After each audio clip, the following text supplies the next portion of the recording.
Let's understand the switch function right now.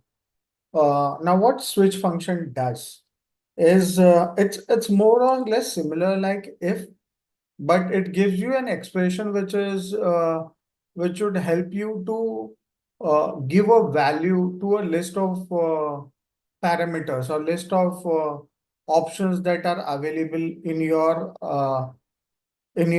data.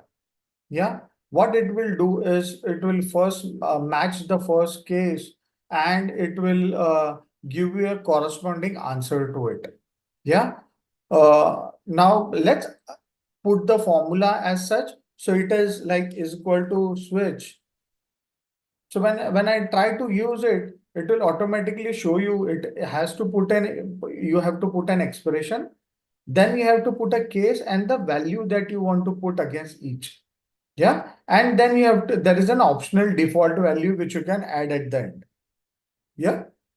So suppose in A1 over here as an example that is shown, if A1 the value is 0, then it will give me the 0 value spelling. Yeah. If it is a 1, it will give me a spelling of 1. Yeah. Or it could be a default no value. Yeah, but no default value is optional, so we will not use it. So let's try to use it in an existing formula or the data that we have used in our earlier logical operators. So suppose I want to have a uh, like you can say GPA or GPA grading. I'll put it this way. Yeah. I want to have first class to be marked as A, second class to be marked as B, yeah, fail to be marked as F, honors to be marked as C, and distinction to be marked as D. Yeah. So how would we do that? So using a switch formula, it's very easy to write it. So I'll say is equal to switch, yeah, for which column I want to do it for the grade. So I'll select all the grade which is there from S13 to S17. Then I'll add a comma. From here on, I start putting what I want to have as a value for my parameter. So for first class, as I said, it should return me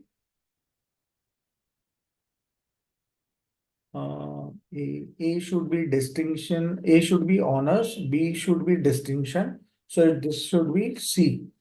So it should return me C. Yeah. For second class, it should return D. Yeah.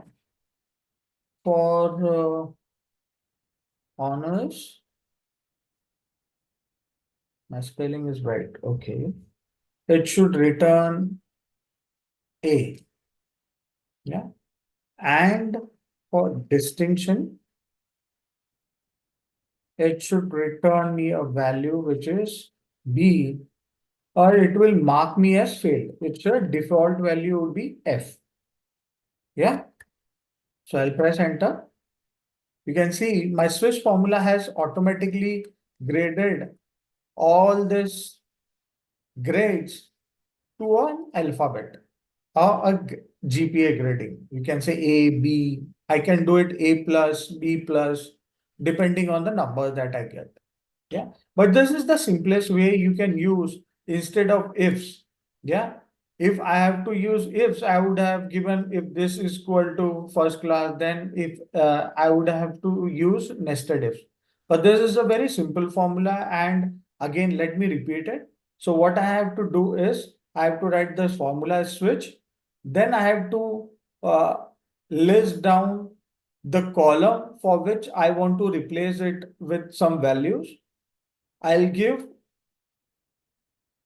the values I want to replace. So in over here in case first class is replaced by C, second class is replaced by D, honors is replaced by A, distinction by B, and a default value which I have added as failed. So if none of this, which is a pass grade, if none of these are fulfilled, then it will automatically mark the particular record as F, which is a fail value. Yes. So this is how you can use switch in a practical scenario where you want to grade your person as a category person or a B category, or your customers where based on their revenue generation or big kind of business that they generate, you want to grade or or rate your customers by putting them into various segments like A category segment, B category segment, C category segment, because those will help you to do your marketing activities based on the category of customers that you have. This is the practical scenario, yeah, wherein you use a combination of sales and marketing to achieve your goals. Yeah, where you'll segment your customers based on the various gradings that you get, like A, B, C, D, E. And based on those grading, you will define your marketing campaign to serve those customers, because A customers may get a special treatment, customer may get a some discount, E customer may do not get any kind of discounts, or because he is not generating any value for me. Yeah, or F customers who are not at all generating any value for me. So this is very helpful when you want to quickly refine your or segment your data into various buckets. Yeah. So I hope you will use this formula in a live case. Yeah. Thank you so much.